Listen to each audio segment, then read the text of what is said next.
Convido os irmãos mais uma vez a abrirem suas Bíblias em Atos, capítulo 2.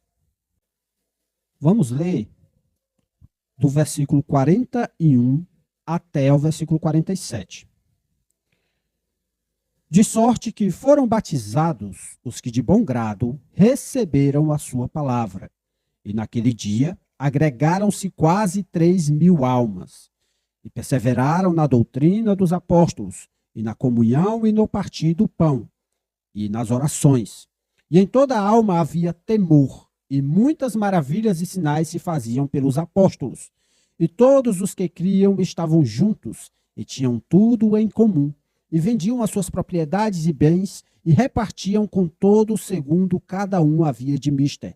E perseverando unânimes todos os dias no templo, partindo o pão em casa, comiam juntos com alegria e singeleza de coração, louvando a Deus e caindo na graça de todo o povo. E todos os dias acrescentava o Senhor à igreja aqueles que se haviam de salvar.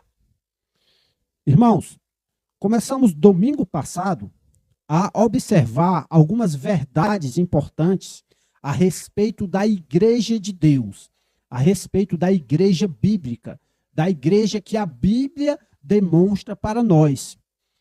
No domingo passado, eu fiz uma extensa introdução ao assunto.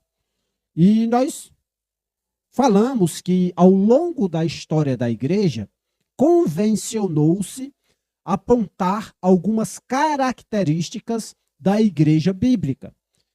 Lembrando aos irmãos, nos primeiros séculos da igreja cristã, convencionou-se tratar a igreja como igreja una, santa, católica e apostólica.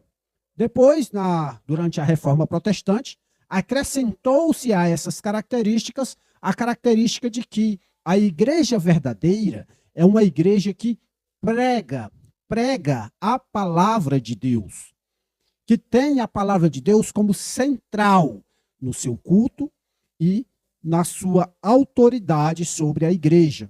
Então, a igreja bíblica, para os reformadores, tinha que ter Bíblia, tinha que ter palavra. E, além disso, os reformadores do século XVI também enfatizaram a questão das ordenanças, ou, como alguns preferem chamar, os sacramentos, o chamado batismo e ceia do Senhor. Nós olhamos para o texto de Atos dos Apóstolos e começamos a ver, domingo passado, algumas características da igreja de Atos, da igreja inicial, logo após ali o período do Pentecostes, em que o Espírito Santo desceu sobre aqueles cristãos que estavam ali reunidos, e aqueles homens foram cheios do Espírito Santo, começaram a pregar, houve arrependimento, e a primeira coisa que nós vemos no versículo 41 a respeito da igreja bíblica é que houve batismo. E nós falamos sobre essa questão do batismo do domingo passado. E vimos também a questão da importância da membresia. Aqui no versículo 41, nós vimos que agregaram-se naquele dia quase 3.000 almas.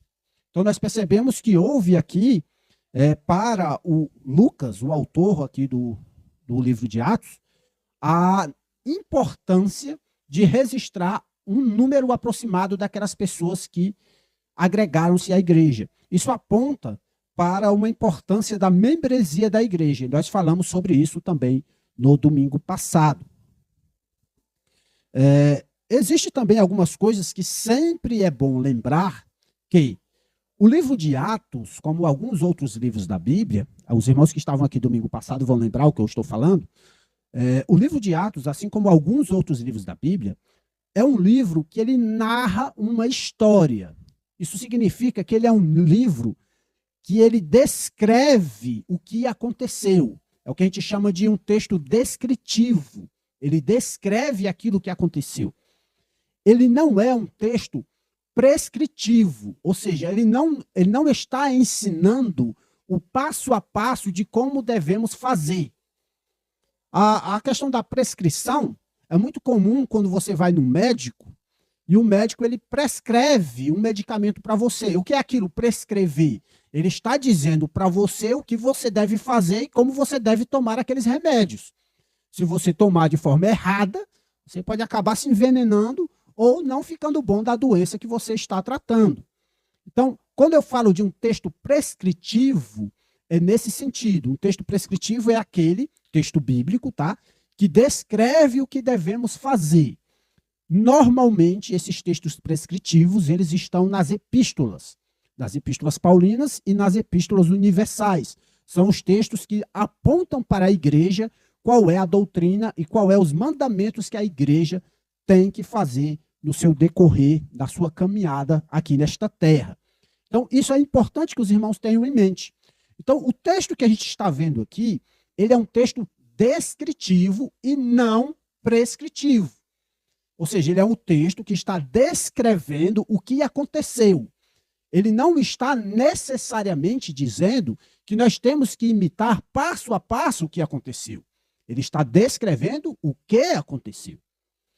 Um exemplo muito simples que eu gosto de usar, quando nós olhamos para a Bíblia, é a famosa travessia do Mar Vermelho, né? Nós sabemos que Moisés saiu junto com o povo de Israel e chegaram a um determinado local onde eles estavam, à frente deles estava o mar e atrás dele estavam os perseguidores, né? O povo do Egito. Então Deus fez com que o povo passasse pelo meio do mar, a famosa travessia do mar. O texto que mostra essa travessia, ele é um texto descritivo. Isso é óbvio, né? Não tem ninguém por aí chegando na praia e querendo atravessar o mar caminhando, né? Isso é óbvio, né? Mas, em alguns outros textos que não é tão óbvio, as pessoas estão tentando fazer. Tá? Então, um exemplo, tá? Um exemplo de, mais uma vez, o texto descritivo. A Bíblia diz que Jesus andou sobre as águas. Então, o que é que a Bíblia está dizendo? Que Jesus andou sobre as águas, simplesmente. Mas a Bíblia diz, lá nas cartas, que nós devemos ser imitadores de Cristo. Isso significa que a gente tem que sair por aí treinando andar sobre as águas em alguma piscina ou algo do tipo? Não, porque o texto, obviamente, é um texto descritivo, ele descreve o que aconteceu. Não é para você necessariamente imitar aquilo. Tá? Então, eu quero que isso fique bem claro na mente dos irmãos, que é para que os irmãos não pensem que a Bíblia está mandando vocês fazerem algo sem estar. Tá? O texto que nós estamos vendo aqui, ele é um texto descritivo, não é prescritivo. Estou enfatizando bem isso, quero para que os irmãos não pensem que tem que ser assim, ponto final, não. O que a Bíblia está falando é como aconteceu. Os mandamentos vai estar lá nas epístolas e outros textos mais, até mesmo no livro de Atos, você vai ver pregações dos apóstolos e coisas do tipo, onde você pode pegar algumas coisas que são prescritivas. Mas, de uma forma geral, o texto aqui de Atos dos Apóstolos, ele é um texto descritivo. Eu creio que isso tenha ficado claro na mente dos irmãos, não é isso? Posso continuar aqui, né? Sem que os irmãos façam confusão com aquilo que eu vou ensinar aqui. E o que é que a gente faz com um texto descritivo? A gente aprende com os erros e com os acertos. Eu citei aqui no domingo passado a questão de uma aula de história. Quando você vai para a escola e você tem uma aula de história, o que é que você aprende com aquela aula de história? É apenas um acúmulo de conhecimento para que você decore as datas dos acontecimentos? Não. A aula de história, ela serve para vocês aprenderem com os erros e com os acertos. Vocês estarem atentos. Por exemplo, imagine você que chega uma pessoa no Brasil, se candidate a presidente do Brasil, e essa pessoa começa a ensinar para você que o brasileiro, ele é um povo ultra mega especial. O brasileiro é um povo que ele está além de qualquer povo. Nenhum povo supera o povo brasileiro. O povo brasileiro, geneticamente, ele é superior. O povo brasileiro, geneticamente, ele é mais evoluído. E por conta disso, o povo brasileiro tem que subjugar os demais povos. Tem que escravizar os demais povos. Isso parece com o quê? Isso parece com o que Hitler fez na Alemanha. Uma aula de história, olhando para o contexto das guerras mundiais, você percebe que, opa, você já fica alerta. Esse cara aí é perigoso. Esse cara aí tem algo que pode trazer alguma consequência grave para nós futuramente, assim como aconteceu lá para a Alemanha pós-guerras. Tá? Então, tudo isso a gente aprende com a história. A gente aprende com os erros e a gente aprende com os acertos. Quando nós olhamos aqui para o texto de Atos, nós podemos aprender com os erros e com os acertos. Nós temos aqui, a partir do versículo 41 até o versículo 47, uma descrição de algumas características da igreja bíblica. E através dessas descrições positivas a respeito da igreja bíblica, nós podemos pegar alguns exemplos e pôr em prática em nossas vidas. Nós pegamos essas características, comparamos com o restante da Bíblia e podemos observar o que é para nós e o que é aquilo que é responsabilidade nossa em nossos dias. Então, eu espero que eu tenha sido bem claro nessa introdução, nessa explicação. Repetindo, já vimos no domingo passado a respeito do batismo e já vimos a respeito da membresia. Hoje eu quero focar com os irmãos o versículo 42. Observem comigo o versículo 42. Eu peço desculpa aos irmãos por conta do meu prolongamento na introdução, mas muitas vezes torna-se necessário explicar o básico para que os irmãos não façam confusão naquilo que eu vou falar, tá bom? Então, o texto do versículo 42 diz o seguinte, que além de haver o batismo, de haver aquele... Deixa eu só ajeitar aqui a caixa de som.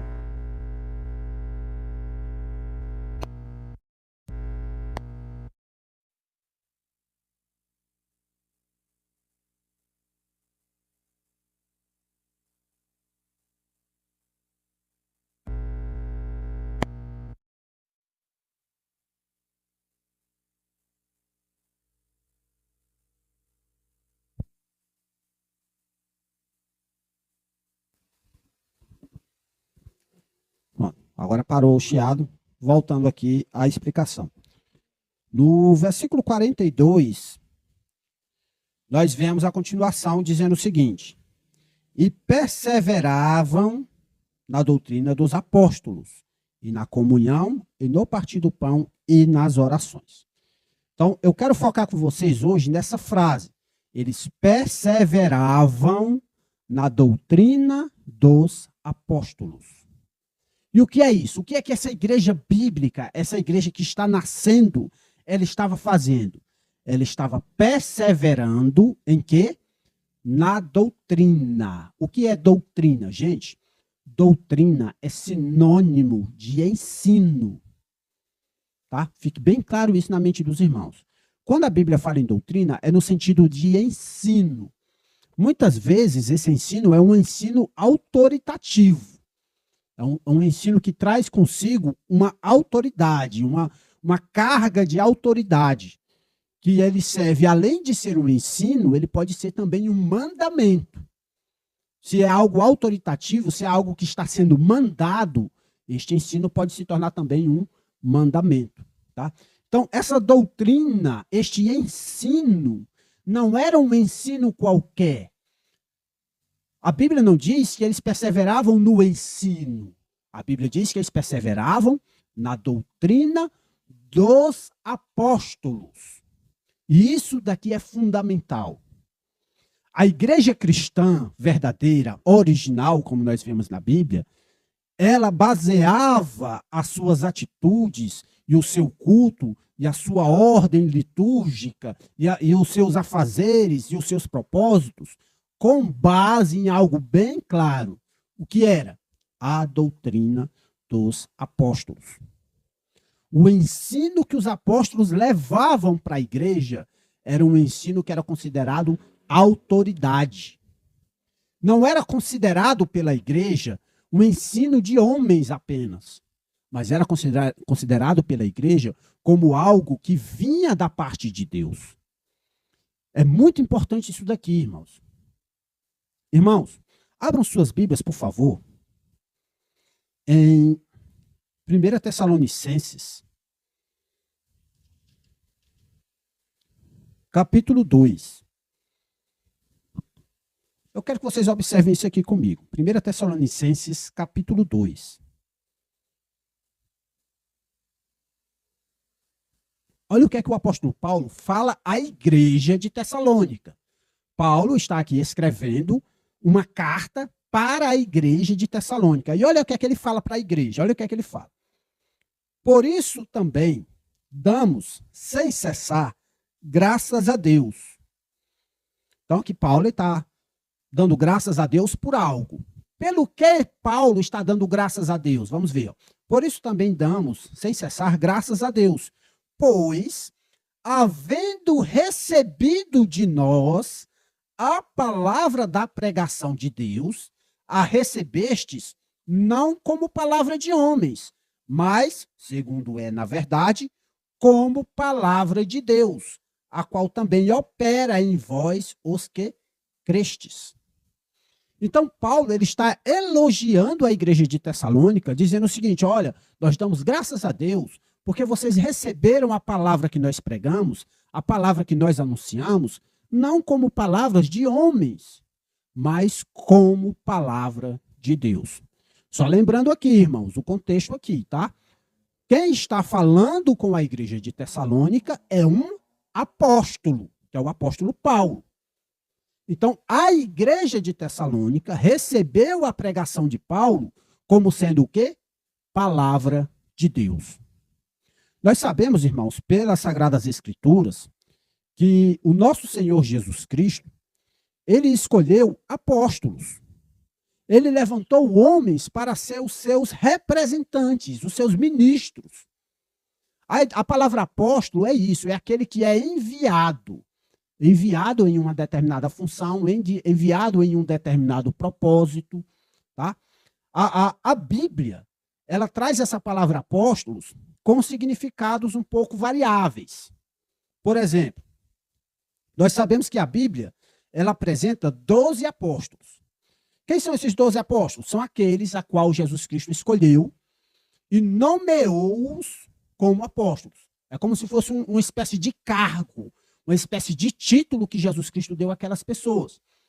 Estes aqui são os meus apóstolos. O que significa isso? Esses aqui são os que são os meus enviados. Eles são os meus representantes. Isso que significa os apóstolos. Só que essa palavra apóstolo, ela pode ser usada em outro sentido.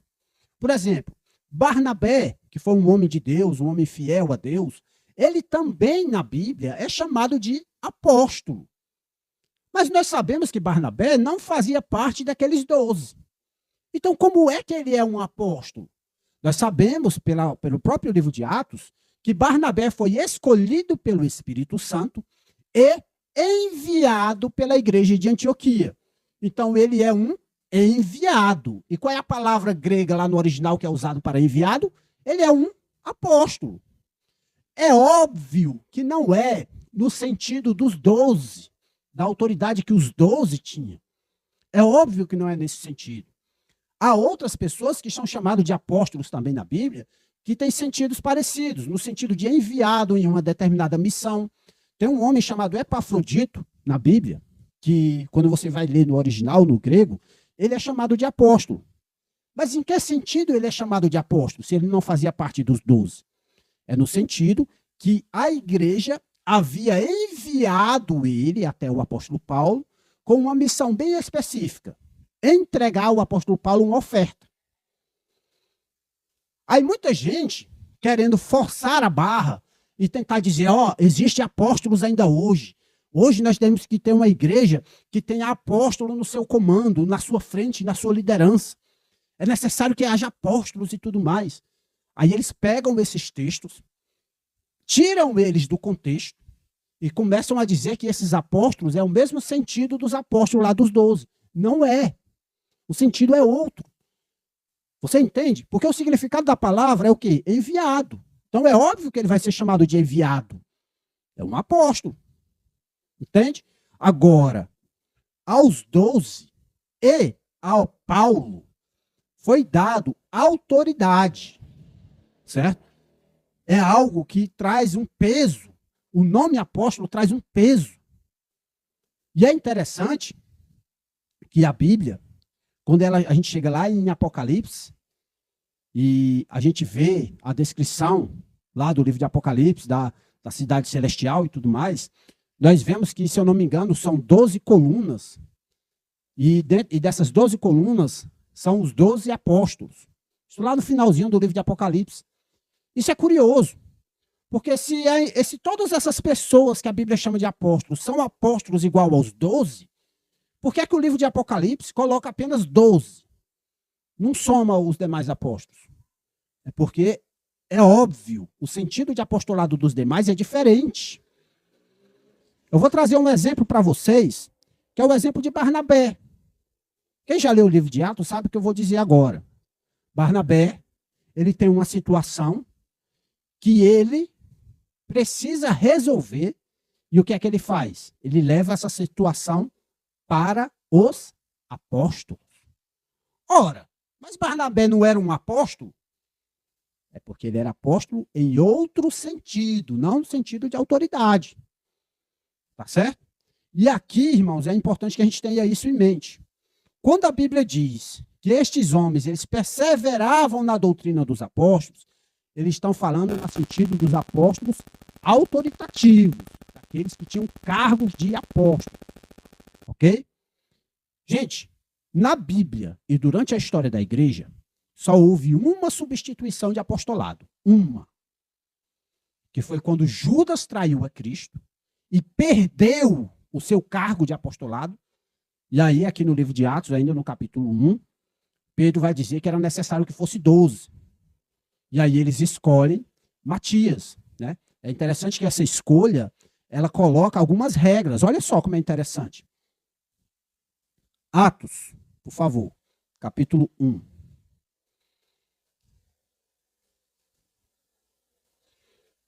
Vamos ler a partir do versículo 21. É necessário, pois, que dos homens que conviveram conosco, todo o tempo que o Senhor Jesus entrou e saiu dentre nós, começando desde o batismo de João até o dia em que de entre nós foi recebido em cima, um deles se faça conosco testemunho da sua ressurreição. Olha só aí, ó. Olha qual é os pré-requisitos que Pedro coloca para um substituto de um apóstolo. É necessário, pois, ele não está dizendo assim, ó, seria bom que o cara tivesse essas características aqui. Não é assim que ele está falando, não. Ele está dizendo assim, ó, é necessário, ou seja, você quer ser um apóstolo, você tem que cumprir isso daqui, ó. Apóstolo no sentido dos 12, tá? Preste bem atenção no que eu falei. Apóstolo no sentido dos 12. É necessário, pois, que dos homens que conviveram conosco todo o tempo em que o Senhor Jesus entrou e saiu dentre nós. Que tempo é esse? Ele descreve o tempo. Ele diz assim, ó, começando desde o batismo de João até ao dia em que entre nós foi recebido em cima. Olha só que interessante, né? Olha o pré-requisito que ele está botando. É bem simples, observe comigo. Tem um grupo ali de 120 pessoas e tem uma vaga. Só tem 11 apóstolos, né? O outro se suicidou. Aí tem uma vaga. Aí ele, olha, para fechar aqui a vaga dos 12 aqui, tem uma vaga, viu? É necessário aos pré-requisitos, ao currículo que o homem pede para que substitua ali naquele cargo. Tu tem que ter andado conosco desde o começo. Que começo é esse? Desde o batismo de João. Não pode ser alguém que começou a caminhar com a gente no meio do caminho, não. Tem que ser alguém que está com a gente desde o batismo de João. Aí muita gente diz assim, ah, interessante. O próprio Pedro não está com Jesus desde o batismo de João. Aí eu pergunto, quem foi que disse que não está? Porque quando você lê João, o Evangelho de João, capítulo 1, nós vemos que Pedro estava na mesma região em que Jesus foi batizado. Olha que interessante isso aí, que curioso. E que Pedro já havia conhecido a Cristo antes daquele acontecimento lá da pesca. Que muita gente pensa que Pedro se converteu ali e dali já começou a ser apóstolo. Não. Pedro já conheceu a Cristo e quem apresentou a Cristo a Pedro foi André. Está lá, gente, lá em João, capítulo 1. Aí o cara só lê Mateus, só lê Lucas, e esquece de ler João, e aí esquece que tem essa história entre o batismo de Jesus até o acontecimento dele chamar eles para ser apóstolos. Um exemplo, a Bíblia diz que Jesus ele foi a uma festa em Caná da Galileia e que com ele foi os seus discípulos. Ora, o acontecimento da pesca milagrosa é depois disso, que Jesus ainda está a caminho de ir para a Galileia, onde ele vivia. E o acontecimento da pesca milagrosa é lá na Galileia. Porque lembrem, quando Jesus chega para André, Pedro, João e Tiago, aqueles pescadores, eles não estão pescando no Rio Jordão. Eles estão pescando no Mar da Galileia. E Jesus foi batizado lá no Rio Jordão. Então, quando Jesus foi batizado, dali ele volta lá para a Galileia e tem alguns acontecimentos lá importantes, aquele acontecimento que ele é expulso da sinagoga. Muitas coisas acontecem antes de Jesus chegar para Pedro, André, João e Tiago no Mar da Galileia e chamá-los para ser seus discípulos de tempo integral. Porque discípulos de Jesus eles já eram. Eles não eram discípulos de tempo integral. Tanto é que muita gente acha estranho. Poxa, Jesus passou, vem, segue-me. Aí os caras abandonaram tudo ali e seguiram sem mais nem menos. É porque eles já conheciam a Cristo. Eles já sabiam que chamado era aquele. É só você ler o Evangelho de João e ver o que foi que aconteceu assim que João Batista batizou a Jesus. Eu vou lembrar vocês, trazer vocês à memória. Jesus chega no Rio Jordão. A João Batista diz assim, ó, eis o Cordeiro de Deus que tira o pecado do mundo. E aí, dentre os discípulos de João Batista, tinha dois. Um deles era André, o outro era João. E aí ele diz assim, ó, não é mais a mim que vocês vão seguir, não. É a este aí que vocês vão seguir. E aí, aqueles dois começam a seguir a Jesus. E a Bíblia diz que o primeiro a quem André vai anunciar aquela verdade é a Pedro. Isso significa, irmãos, que entre o batismo de Jesus até o chamado dos apóstolos, há coisas que a gente não sabe. De acordo com esse texto aqui, muito provavelmente, todos os apóstolos já eram ali daquele convívio do pessoal do João Batista. Porque aí eu te pergunto, o que é que Pedro estava fazendo lá? É óbvio que ele foi junto com o irmão dele para ouvir o pregador do deserto. É óbvio. De acordo com esse texto aqui, fica claro. Porque qual é a exigência que Pedro coloca? Que para ser um apóstolo dos 12, tem que ser alguém que conviveu lá desde o batismo de João Batista até o final. Quantos são levantados daquela multidão ali de 120 pessoas? Duas. Duas pessoas daquele grupo preencher os pré-requisitos. Um era Matias e o outro era um cara chamado Barsabás. José chamado Barsabás. Podia ter mais? Não sei, o texto não fala. Eu sei que duas pessoas são apresentadas no texto como sendo que preencheu os pré-requisitos. Então, meus amados irmãos, quando alguém diz que é um apóstolo, você tem que perguntar, em que sentido você é um apóstolo? Ah, irmão, eu sou um apóstolo no sentido de enviado. Eu fui enviado pela igreja tal, da localidade tal, para tal canto para ser um missionário. Tudo bem, ok. Tá? Mas será que é isso que os apóstolos modernos usam quando eles dizem que são apóstolos? É não, irmãos. Eles estão dizendo que são apóstolos para dizer que eles estão acima dos pastores, estão acima dos presbíteros. Até os bispos estão debaixo deles. Por quê? Porque eles são apóstolos. E alguns ainda estão indo além, viu? Porque o cargo de apóstolo ficou baixo para eles. Agora eles são patriarcas. São colocados entre Abraão, Isaac e Jacó. Estão entre os patriarcas. Né? E alguns até misturam patriarca, rei e apóstolo. Estão se metendo até no cargo lá do Davi. Gente, o que esse pessoal quer é autoridade sobre a igreja. E eu falo isso e repito para vocês. A autoridade da igreja é de Cristo. Única e exclusivamente de Cristo. Cristo é o cabeça da igreja. E este Cristo, ele deixou apóstolos para ensinar os seus ensinamentos à igreja, tá? E essa autoridade foi Cristo que deu a eles. até de expulsar demônios, fazerem curas e tudo mais. Cristo deu essa autoridade a eles, tá? E este ensino, esta doutrina, foi registrada aqui, ó, por meio dos apóstolos e por meio daqueles que ouviram os apóstolos. Então, hoje, nós como igreja hoje, se nós queremos se enquadrar nessa característica aqui, nós devemos seguir isso daqui, ó, a Bíblia. Especificamente falando, o Novo Testamento. Aí, uma determinada vez, alguém chegou para mim e disse assim, ó, eu não sigo a Bíblia, não, porque a Bíblia foi escrita por homens. Eu só sigo os evangelhos. Por quê, irmão? Porque o evangelho é a parte que fala de Jesus, e eu só sigo a Jesus. Curioso, né? Os evangelhos foram escritos por quem? Aí foi Jesus que escreveu, não foi? Não, irmão, foi Jesus que escreveu, não. Está lá o nome bem grande, lá no começo do livro. Evangelho de acordo com Mateus, que era um apóstolo. Evangelho de acordo com Marcos, que foi cooperador do apóstolo Pedro e do apóstolo Paulo. Os historiadores e os textos antigos, textos lá do 2º século, demonstram que Marcos, ele escreveu aquele evangelho com base na pregação de Pedro. Então, o que nós temos no evangelho de Marcos, por mais que Marcos não seja um apóstolo, é a pregação de Pedro, que era um apóstolo.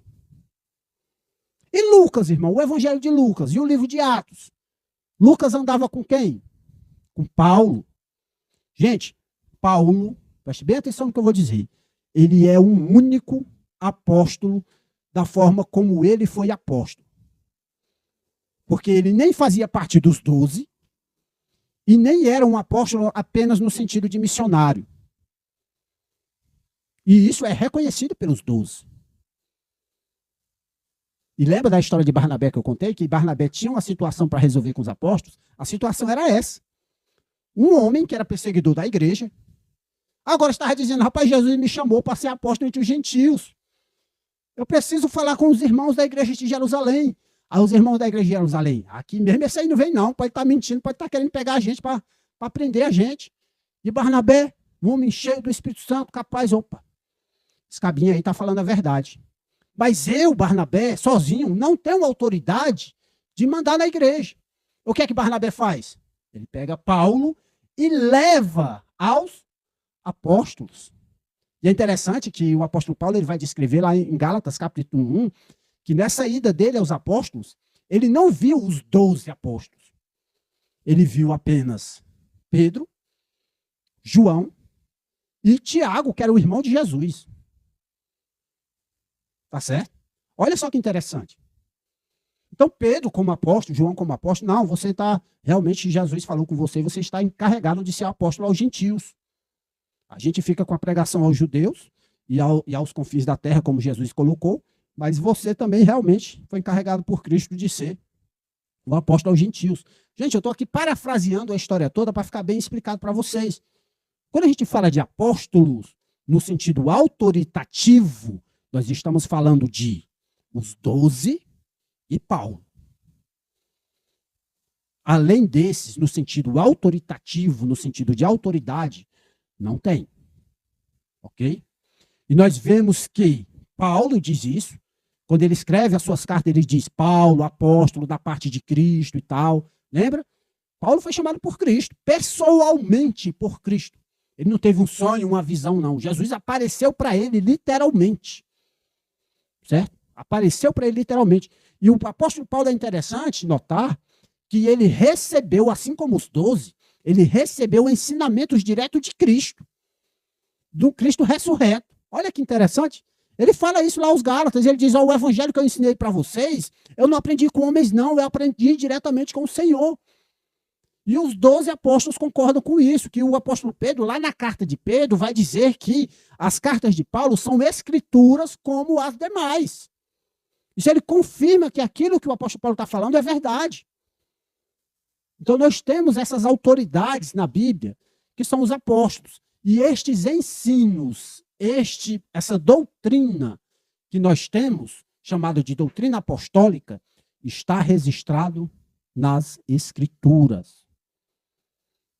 Então, cuidado, meus irmãos. Cuidado com alguém que se diz apóstolo hoje em dia. Cuidado.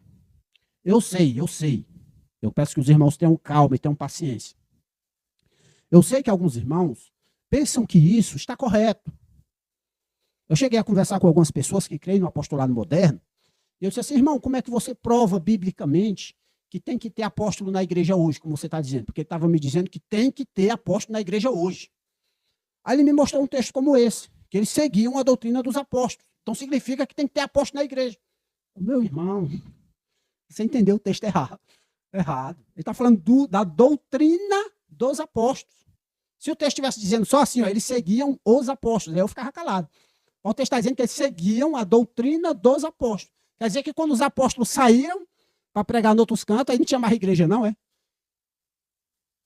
Vocês entenderam?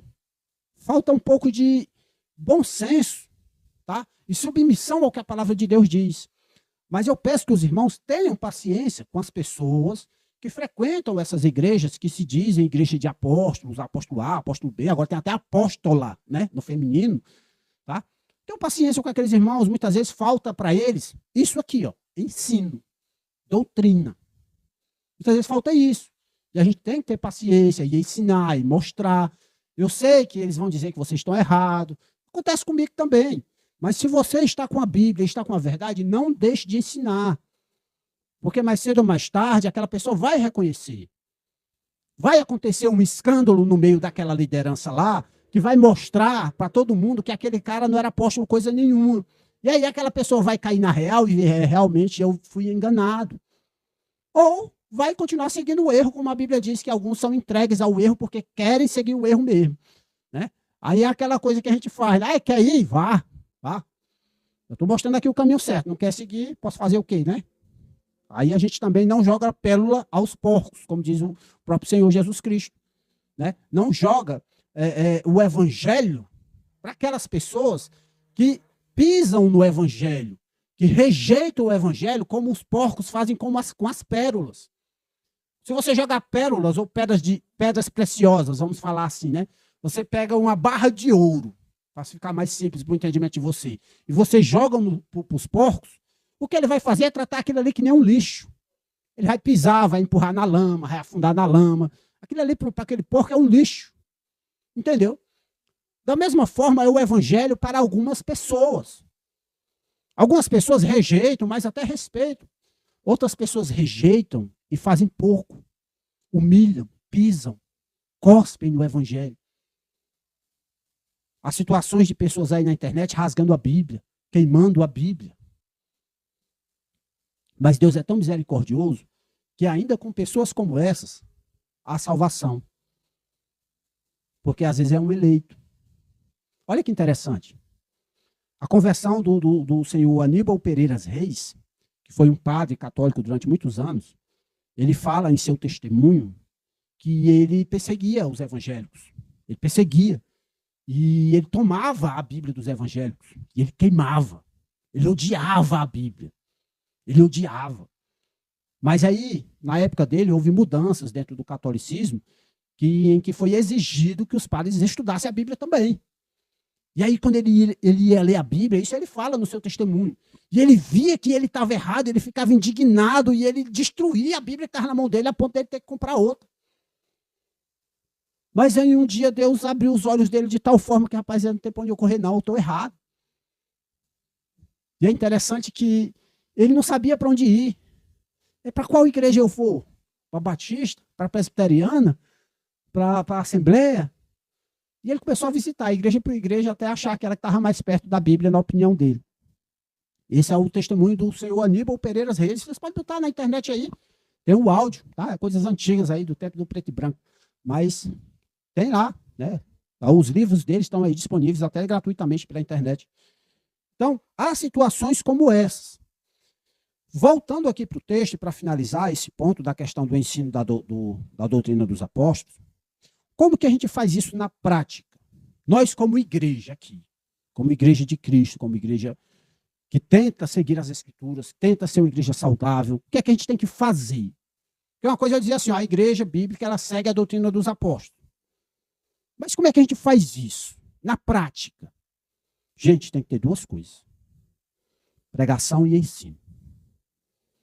Pregação e ensino. Agora, qual é o conteúdo dessa pregação? O que os apóstolos ensinaram. Qual é o conteúdo desse ensino? O que os apóstolos ensinaram. Tem que ter pregação e ensino. Falando de forma simples e clara, pregação bíblica. Ensino bíblico. Nós temos que ensinar a Bíblia. Nós temos que pregar a Bíblia. Esta palavra, ela tem poder de transformar. Não é a opinião do pastor, não é a opinião de um bispo, ou isso, ou do suposto apóstolo. Temos que ensinar a Bíblia, a palavra de Deus. É ela que transforma vidas.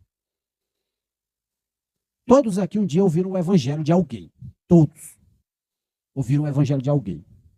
Mas saibam de uma coisa. Quem converteu vocês não foi a pessoa que pregou para vocês. Aquilo que foi anunciado é que tem poder. Não é a pessoa que anunciou o evangelho para vocês.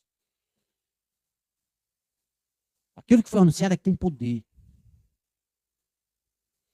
Eu sei que eu estou me esticando aqui na mensagem, mas eu quero falar uma coisa para vocês que talvez tenha acontecido com algum de vocês.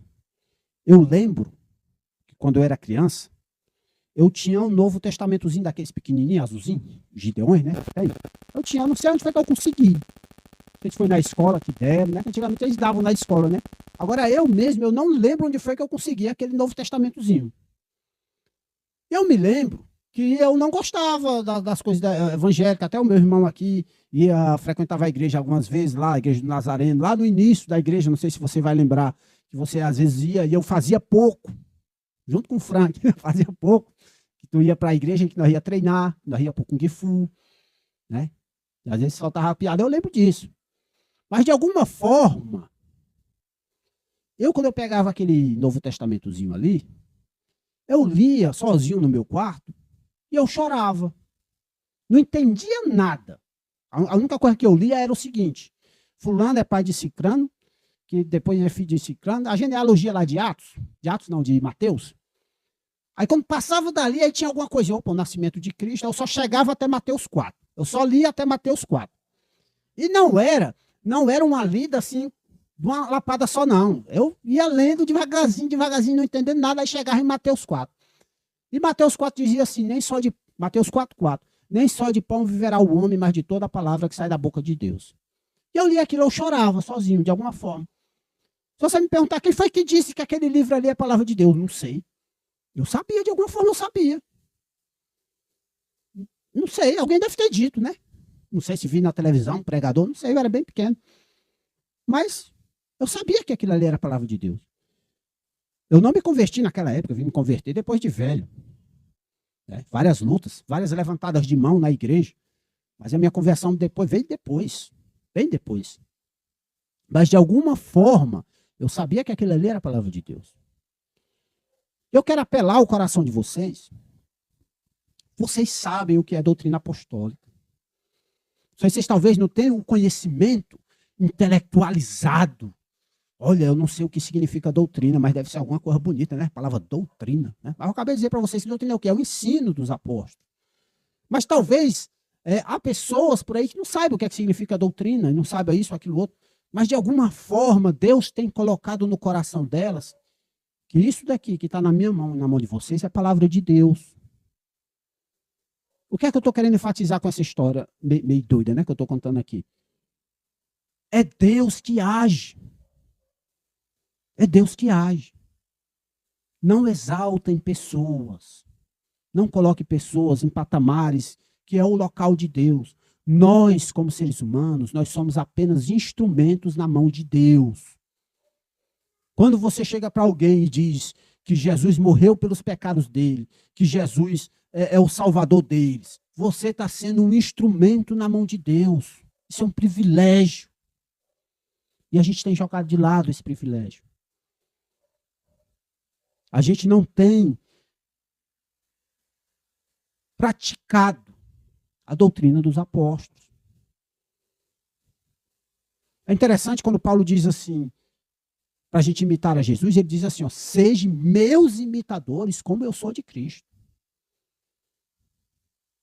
Será que nós podemos falar isso hoje para os nossos filhos? Será que com as nossas atitudes a gente tem dado esse testemunho? Será que as pessoas olham para a gente e estão vendo que a gente dá valor à doutrina dos apóstolos? Quantas vezes seus filhos pegaram vocês lendo a Bíblia? Quantas vezes seus filhos pegaram vocês de joelhos orando? E quando eu falo seus filhos, pode ser sua esposa, sua namorada, seus amigos. Eu não estou dizendo, gente, que é para você. Agora eu vou orar de joelho, eu vou deixar aqui a porta da janela aberta, que é para todo mundo ver eu orando. Não é isso que eu estou dizendo, não. Isso é hipocrisia. O que eu estou falando é que as pessoas têm que olhar para nós como igreja e ver com seus olhos que nós valorizamos a doutrina dos apóstolos. Que algum dia algum historiador, como Lucas, possa olhar para nosso convívio de igreja e dizer assim, olha, aqueles irmãos ali perseveravam na doutrina dos apóstolos. Será que isso podemos realmente estar satisfeitos com isso? Se alguém passar aqui e olhar, realmente ali, aquele povo ali segue a Bíblia, viu? Será que podemos estar conscientes disso? Aqui é um exemplo positivo que a Bíblia nos dá. Eles perseveravam na doutrina dos apóstolos. Ultimamente, infelizmente, não era para acontecer. Algumas pessoas têm achado estranho. Ó, irmão, tu considera o uso do véu na Bíblia? Eu considero. A doutrina apostólica está lá em 1 Coríntios capítulo 11. Então, quem eu puder ensinar que tem que usar, eu ensino. E eu, como homem, eu não cubro minha cabeça no culto. A não ser que eu venha com a cabeça enfaixada aqui do hospital e eu não possa tirar. Mas no culto, na reunião da igreja, eu não cubro minha cabeça. Porque o mandamento não é só para a mulher, é para o homem também. Irmãos, quanto de opiniões absurdas eu tenho ouvido das pessoas já acharem isso um absurdo. Como assim, irmão? A tua igreja usa véu? Pai, minha esposa usa. As irmãs lá também usam. Por quê? 1 Coríntios, capítulo 11. Os caras olham e ficam, não, mas aqui deve ser isso aqui, deve ser aquilo outro, deve ser... Não, no texto, me diga aqui no texto o que é. Não tem texto para isso falar. Ou eles reconhecem a doutrina dos apóstolos, ou tem que basear sua doutrina na cultura, na história de não sei o quê. Porque o historiador fulano de tal disse não sei o quê. Sim, e os apóstolos disseram o quê sobre isso? Irmão, mas por quê? Não sei. Como é que eu vou saber por quê? O apóstolo Paulo, eu estou só dando um exemplo, gente. Tá? O apóstolo Paulo, ele diz que é porque o relacionamento do pai com o filho, o filho se submete ao pai e a esposa deve se submeter ao marido, ao homem. E o véu simboliza isso. Explicou alguma coisa para mim? Rapaz, eu não entendi muito não. Eu sei que está mandando usar. E eu uso. Vocês já pararam para perguntar o que é que passou na cabeça de Naamã quando o profeta chegou para ele e disse assim, vai tomar banho naquele rio ali, mergulha 7 vezes. Porque Naamã pensou igual a Amorinha pensa. Mas por quê? Eu vou fazer isso não, mano. Ficou sem sentido, sem... Ou nada. Aí o cara, rapaz, o que é que custa, rapaz? Vá lá, use, faça do jeito que está lá. É do mesmo jeito que eu falo a questão do uso do véu. Por que é que custa? Vocês entendem isso? Está lá no texto. É doutrina apostólica. Mas isso não serve para hoje. Fazer o quê, né? Se você pensa assim, eu creio que é para hoje. Por que participar da ceia do Senhor? É doutrina apostólica. Irmão, isso aí não é prescritivo, não, é descritivo. É prescritivo, sim, está lá em 1 Coríntios capítulo 11 também, de forma prescritiva, como é que a gente tem que fazer. E a gente faz. Tenta fazer da forma como está lá. Mas isso simboliza o quê, irmão? Acontece alguma coisa mágica, alguma coisa sobrenatural durante a ceia? Rapaz, não, a gente come o pão e bebe o vinho. Se lembra da morte de Cristo. Algumas vezes a gente se emociona, porque é algo que para nós tem muito valor, a morte do Senhor Jesus Cristo. Mas não aparece nenhum anjo lá, não. Rapaz, até hoje eu não vi nenhum, não. Eu sei que estão por lá, mas até hoje. Então, para que faz isso aí, irmão? Isso aí não precisa, isso aí não é mais para hoje, não. A igreja hoje tem que ter música, tem que ter uma coisa animada para atrair as pessoas para a igreja. Aí, às vezes, eu pergunto, e Cristo fica onde na igreja? A autoridade de Cristo. A autoridade que Cristo deu aos apóstolos. A doutrina dos apóstolos que está sobre a igreja. Lá em Efésios, vai dizer que a igreja é edificada sobre o fundamento dos apóstolos. Que tipo de igreja é que eu estou edificando se é a parte da doutrina apostólica? É a igreja de Cristo? Eu sei, irmãos, não me levem a mal no que eu estou dizendo. Eu não estou falando que as igrejas, que as mulheres não usam véu, ou isso ou aquilo outro. Eu não estou dizendo que essas igrejas não são igrejas. Não é isso que eu estou dizendo. Eu estou dizendo que eu, como cristão, e como pregador da palavra de Deus, eu ensino o que está aqui. Até que alguém me prove que eu esteja errado, obviamente. Eu ensino que está aqui. Nós, como igreja, nós devemos praticar o que está aqui. Muitas vezes é difícil. Né? Eu conversando com um colega de trabalho, e eu dizendo para ele, eu falando sobre essa questão, ele perguntou sobre a questão do uso do véu, e eu conversando com ele e tal. E uma coisa que ele me falou que eu não tinha parado para pensar. Ele, é tão difícil, né, mano? Botar um negocinho na cabeça. Né? Como a gente diz para os nossos filhos, né? E como as nossas esposas às vezes falam para a gente, né? Ei, lavar a louça não cai a mão não, viu?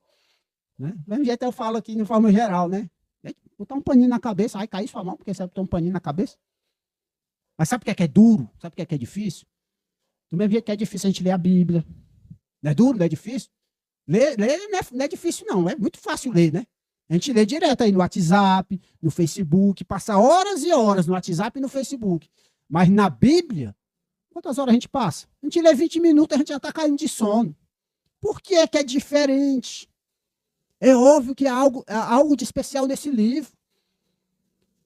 Gente, se eu parar para conversar aqui nessa calçada com alguém, e a gente tiver um assunto interessante, a gente vai à noite aí conversando e nem cansa.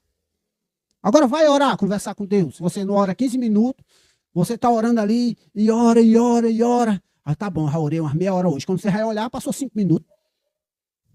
Por que é difícil? As coisas espirituais, elas batalham contra as coisas carnais.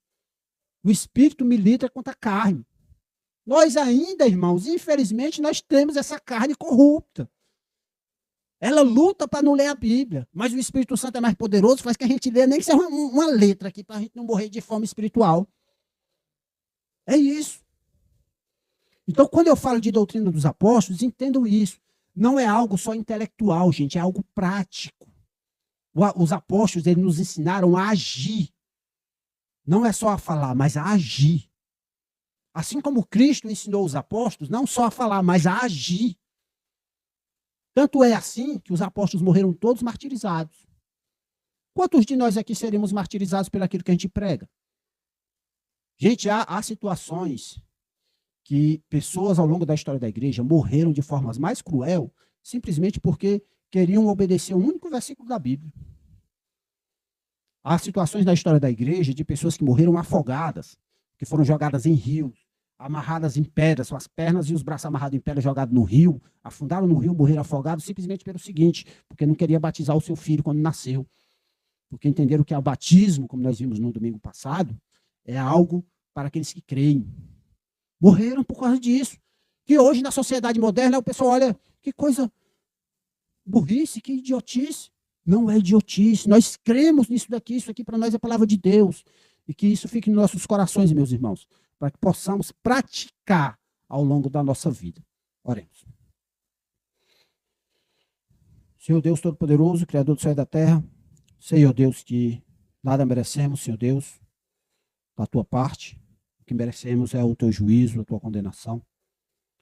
Mas o Senhor, pela tua misericórdia e amor e infinita, Senhor Deus, graça, tem nos dado a salvação. E por isso te louvamos e agradecemos, Pai. Ó Deus, obrigado por tudo. Em nome do Senhor Jesus Cristo, eu te peço, Senhor Deus, ajuda-nos a caminhar na doutrina dos teus apóstolos. Ajuda-nos a caminhar no que a tua palavra nos ensina. Ajuda-nos a praticar, Senhor Deus, nas mínimas coisas, Pai.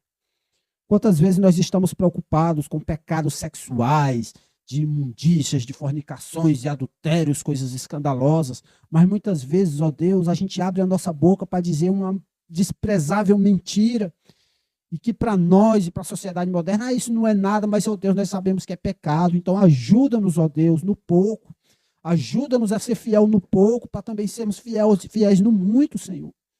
Senhor Deus, nós precisamos da tua atitude em nossas vidas, nós precisamos do teu poder, nós precisamos de virtude, somos fracos, somos falhos, Senhor Deus. Senhor Deus, a única palavra que eu tenho para dizer é como diz o teu apóstolo lá em Romanos, nós somos inúteis, nada fazemos que te agrada. Ó Deus, mas sabemos que aquilo que o Senhor fez por meio do teu Filho Jesus Cristo é perfeito. E esta perfeição de teu Filho foi imposta sobre nós, foi jogada sobre nós. O sangue do teu Filho amado nos purifica dessas imundícies. Mas eu te peço, ó Pai, que essa purificação, ela não seja apenas teórica, intelectual, que a gente possa ver em nossas vidas a mudança, que possamos ser bons maridos, que possamos ser bons pais, boas mães, bons filhos, de acordo com o que tua palavra estabelece, Senhor Deus. Eu falho, Pai, em todas essas questões, então ajuda-me, Senhor Deus, transforma-me. Ajuda cada um dos meus irmãos aqui presentes também nesses pontos, ó Pai, para que as pessoas possam olhar para nós e ver que aquele povo ali segue a doutrina dos teus santos apóstolos, Senhor Deus. Em nome do Senhor Jesus Cristo é que oramos e agradecemos, Senhor. Amém.